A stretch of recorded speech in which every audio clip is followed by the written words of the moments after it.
여러분 안녕하십니까? CFC 주간 뉴스를 전해드리겠습니다. 예정합동 제104회 총회 선거판의 흙탕물을 씻어내야 한다는 여론이 높아지고 있습니다. 총회 선거 규정 제5장 제25제 1항에 따라 등록된 후보에 대하여 이의가 있을 때에는 10일 이내에 이의 신청을 해야 합니다. 현재 경합이 예상되는 4명의 후보들이 29일 오후 6시까지 각각 이의 신청 및 질의서 등의 서류를 선관위에 접수한 것으로 알려졌습니다. 위 이의 신청 및 질의서 등은 상대 후보의 흠집 혹은 깎아내리거나 선거법 위반 정황, 심지어 개인의 신상 문제까지 다양한 종류가 포함된 것으로 알려져 선거판 흙탕물 우려가 나오고 있습니다. 총회 선거에서 드러난 흙탕물 선거판에 대해 제103회기 총회 순교자 기념사업부장으로 활동해온 최효식 목사는 총회장, 부총회장 후보가 단독으로 나와 이번에는 페어플레이 선거가 될 줄 알았더니 초반부터 선거판이 흐려지고 있다고 하니 안타깝다면서 선관위가 각 이의 신청과 질의 등을 공정하게 처리해 주기를 바란다고 말했습니다. 총회장, 부총회장 후보가 단독으로 나와서 이번에는 페어플레이 선거가 될 줄 알았는데 초반부터 선거판이 흐려지고 있다고 하니 안타깝습니다.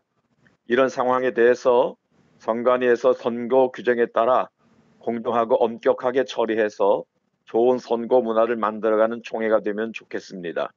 이 같은 기대감에 대해 선거관리위원회 위원장 정재은 목사는 대한민국이 법치국가로 헌법이 제대로 지켜지지 않으면 대한민국이 흔들리게 되는 것처럼 합동총회도 헌법과 선거 규정을 지켜야 총회가 바로 설 것이라면서 선관위나 후보자, 유권자들이 헌법과 규정을 잘 지켜서 우리 모두 함께 든든한 총회를 세우도록 노력하자고 전했습니다.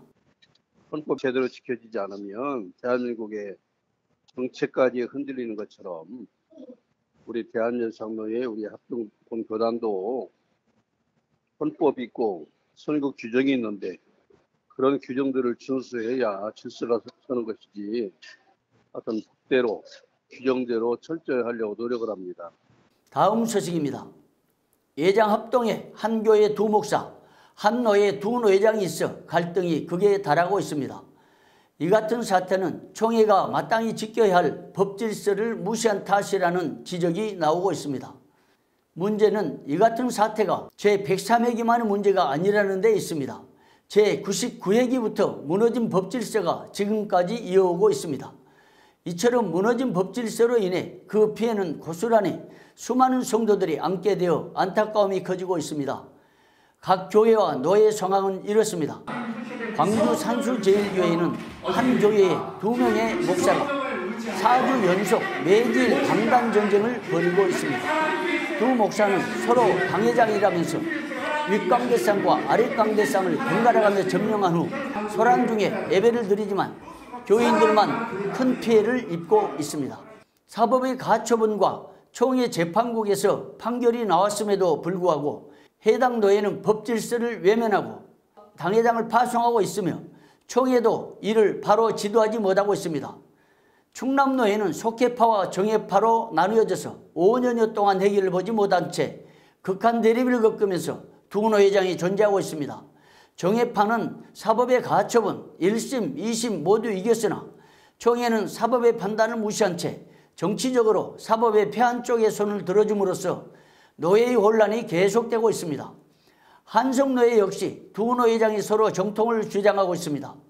총회는 사법에서 4차례나 패한 쪽에 손을 들어준 바람에 불법과 위법이 난무하고 있습니다. 급기야는 해당 노예 소속 목양교회가 사법의 패한 쪽에서 담임 목사를 전격 청빙했으나 청빙 청원서가 불법 문서라는 의혹까지 제기되고 있습니다. 목양교회 김용화 장로의 증언을 들어보겠습니다. 청빙 청원서에는 190여 명이 서명한 것으로 알려졌으나 사실을 확인해보니 목양교회를 떠난 교인들이 상당수 포함되어 있어서 불법 문서임을 알게 되었습니다. 중부노예도 두 노회장이 서로 정통이라고 주장하고 있습니다. 사법의 가처분에서는 이미 중부노예 이름으로 된 공문 발송 금지 등의 결정을 총회가 이를 무시한 가운데 결국 한 노예 두 노회장 사태가 커졌습니다. 중부 노예와 관련하여 김용재 목사의 증언을 들어보겠습니다. 고양지법에서 중군의 명의를 사용하지 말아라. 그다음에 중군의 명의로 된 문서를 총회로 발송하지 말아라. 중군의로 모임도 하지 말아라. 이런 결정을 했음에도 불구하고 이 총회에서 특별임원회가 불법 문서를 접수하고 받아줌으로 말미암아 이렇게 접수가 된 문서를 통해서 부당하게 징계를 받았고 또 징계받은 것을 재심했음에도 불구하고 재심 청원도 거절하고 결국 이런 상태를 통해서 참 우리가 이 부당한 것을 항의하기 위해서 가처분 소를 제기했는데 이처럼 총회의 법질서가 무너진 탓에 현재 여러 노예와 교회들이 엄청난 피해를 보고 있습니다. 이런 실상에 대해 오는 제104회 총회에서는 사법 결정에 대한 총회적인 대책이 시급하다는 여론이 일어나고 있습니다. 교회법 전문가 신현만 목사는 총회의 결의나 판결 등의 흠결에 정당한 기본권으로 제기한 재심 및 사법소송을 인정하는 것이 국민의 도리이므로 사법 결정을 인정해야 한다고 주장합니다. 교회의 신자도 목사고 장로도 대한민국의 국민입니다. 대한민국의 국민이 되려면 대한민국의 헌법과 법을 따라야 됩니다.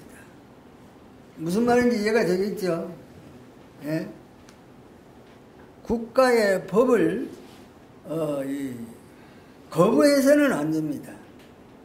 대한민국 국민으로 대한민국에서 살고 있으면 국가의 법도 따라 순종해야 됩니다.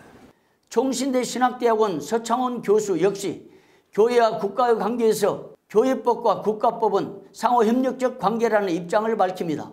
우리는 다 정교 분리 원칙으로만 이해를 해서 국가가 교회에 간섭할 수 없고 교회가 국가에 대해서 간섭할 수 없는 것으로 이야기하지만 하나님이 만드신 두 개의 동등한 통치 기원은 상호 종속적인 것임을 이야기하는 거거든요. 그런 원리에 의해서 사회법과 교회법이 서로 그 상호 협력 관계라고 하는 사실을 분명히 해야 될 필요가 있는 거죠. 법학자 서헌재 박사도 교회도 국가법 안에 있는 단체이기 때문에 국가법을 준수해야 한다고 말합니다. 법원의 판결이기 때문에 판결로서 이제 집행은 받아야죠. 그렇지만 이제 국가법원이 또 이 교회에 대해서 오해를 해가지고 잘못한 판결도 많이 있거든요. 그런 판결들은 또 우리가 교리상 또 뭐 법리상 그것은 이제 얼마든지 비판은 가능한데 일단 법원 판결이 내리지만 그 판결은 그 집행력이 있으니까 순응해야죠.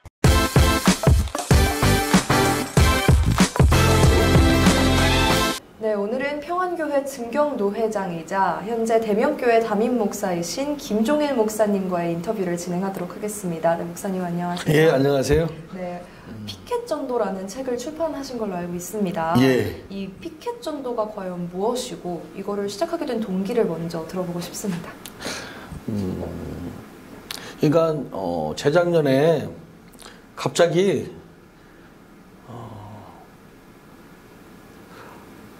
60이 되기 전에 인생에 좀 전환점이 필요하지 않나라는 생각을 갖게 됐어요.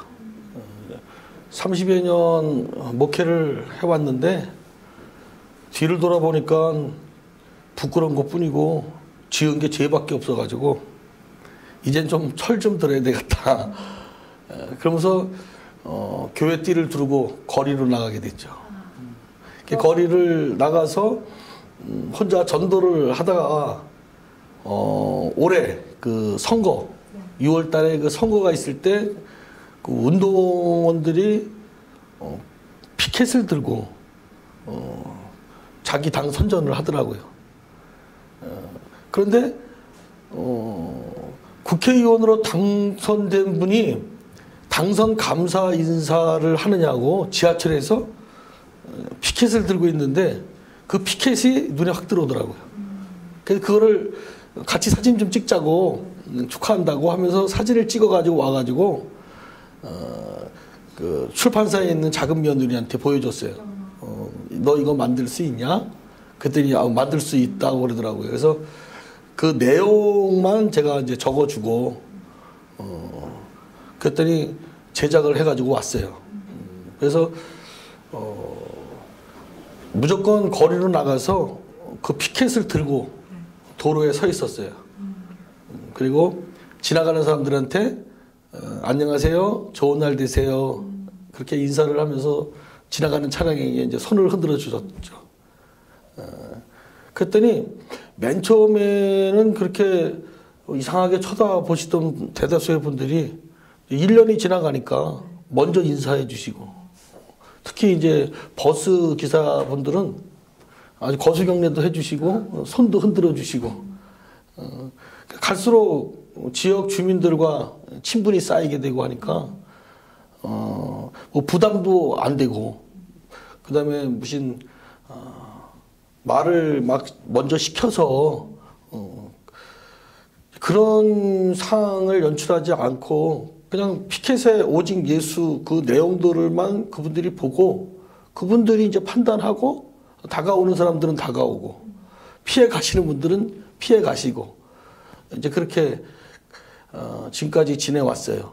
근데 이제 제가 그 하루하루 있었던 일들을 가끔 그 페이북이나 밴드 자료를 이렇게 일기식으로다가 짤막짤막하게 썼어요.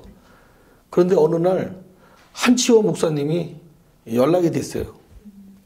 그거 100개만 보내달라고 이메일로. 그러면 책자로 만들고 싶다고. 그래서 저는 원래 글 쓰는 사람이 아니고 저는 무식한 사람이라 그 책 내려고 쓴 글도 아니고 그냥 피켓 전도가 하다 보니까 너무 좋아서 이것을 전국으로 확대를 좀 시키고 싶은 마음이 생겨서 자랑이 아닌 그냥 자랑처럼 느껴질 수도 있지만 꾸준하게 SNS에 그냥 올렸습니다. 근데 제가 글을 잘 쓰는 사람이 아닙니다 라고 얘기를 했더니 그 한 목사님이 다듬지 않은 다이아몬드를 자기는 발견한 것 같다고, 그렇게 현장에서 있었던 그 실제 상황을 글로 써놨기 때문에 읽어볼 때 자기에게도 감동이 온다고. 그러니까 무조건 그 자료를 저한테 보내달라고 그렇게 말씀하시더라고요. 그래서 보내드렸더니 책자로 만들어가지고 출판됐다고 보내주시더라고요. 그래서 제가 피켓 전도에 가장 큰 영향을 받은 건 최춘선 할아버지 돌아가신 최춘선 목사님이 그 맨발의 전도자인데 50살 정도 될 때부터 돌아가시는 80세 30년 동안을 그렇게 이제 맨발로 전도를 하셨어요. 그분은 우리나라 그 독립군 홍보부장까지 지내실 정도로. 근데 그분이 지하철에서 전도하시다가 1호선 그 의자에 앉으셔서 하나님의 부르심을 받았어요. 그러니까 죽는 그 순간까지 전도를 하신 거죠. 근데 그분이 피켓을 그 복음이라는 내용의 글자를 쓰셔가지고 그거를 세워놓고 그렇게 전도를 하셨는데 제게 그게 제일 크게 예전부터 나도 저렇게 전도자로 살아야 되는데 그런 생각을 늘 갖고 있다가 아까 말씀드린 대로 내가 이대로 60을 먹으면 안 되겠다. 좀 남은 인생이라도 목사로 정말 하나님의 부르심을 받은 거룩한 종답게 예수님의 좀 제자로 살아야 되겠다. 그런 생각이 불현듯 들어서 그날부터 전도가 시작된 거죠, 다시. 바로 이 책이 피켓 전도 책이군요. 네, 그렇습니다. 네. 전혀 저는 생각지도 못했던 뜻밖의 선물이 저에게 주어진 거죠. 제 인생에 책을 쓴다, 감히 생각지도 못하는 그런 사람이거든요. 하나님이 전적으로 개입한 사건입니다.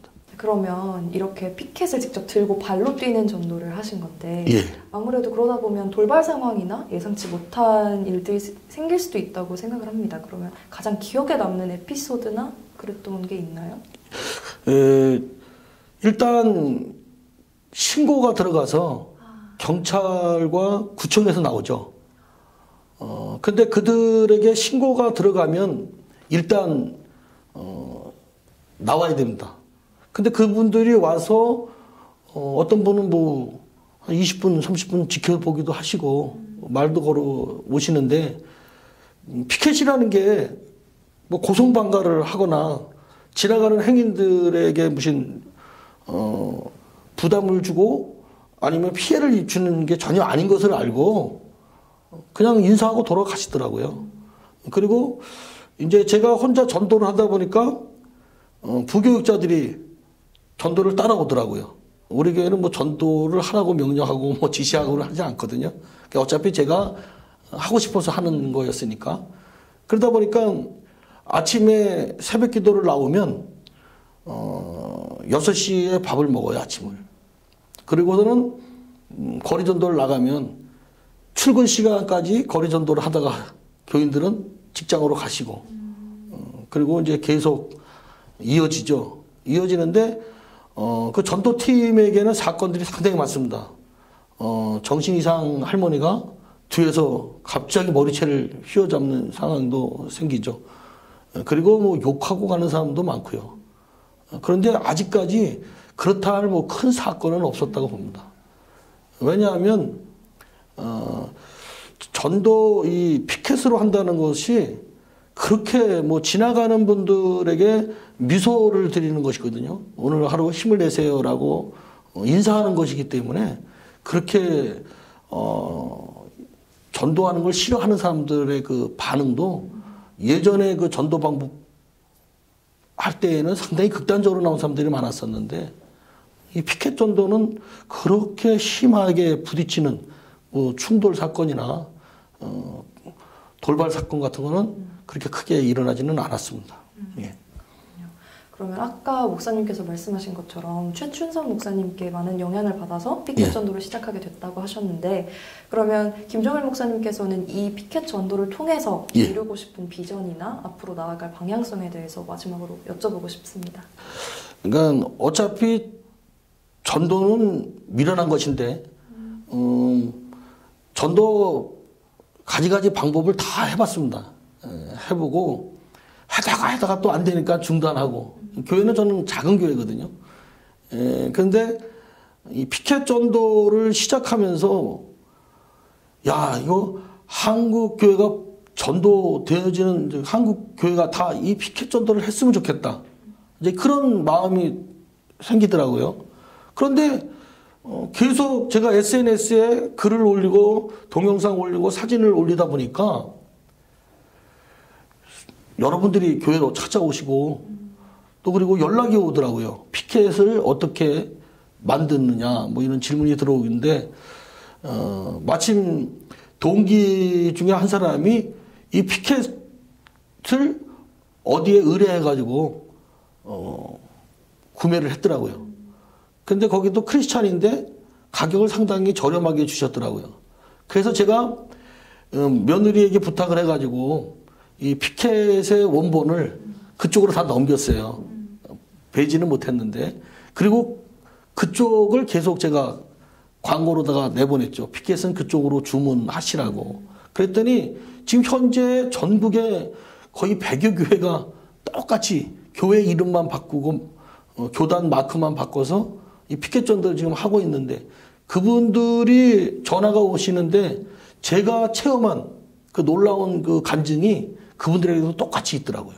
그리고 그 지교회마다 그 성도들도 우리 교회처럼 함께 하는데 그 성도들의 간증도 똑같이 우리 성도들이 체험한 그 놀라운 은혜를 그들도 고백을 하고 있더라고요. 그래서 저는 이 책자를 낸다고 할 때 딱 한 가지만 생각됐어요. SNS보다 이 책이 더 피켓 전도의 붐을 일으킬 수 있는 이 하나의 매개체가 되겠다라는 그런 희망을 갖게 됐죠. 그러니까 저는 뭐 주님이 부르시는 날까지 힘 주시는 대로 계속 피켓 전도를 하고 이 피켓 전도가 전 세계에 퍼져나가게 하나님이 역사하시기를 소망하죠. 네, 알겠습니다. 알겠습니다. 목사님 오늘 말씀 정말 감사합니다. 네, 감사합니다. 네, 이 김종일 목사님의 피켓 전도라는 책을 통해서 앞으로 더욱더 많은 사람들이 김종일 목사님의 선한 영향력을 받았으면 좋겠습니다. 네, 지금까지 김종일 목사님과의 인터뷰였습니다. 감사합니다. 고맙습니다. 지금까지 CFC 주간 뉴스였습니다. 여러분 고맙습니다.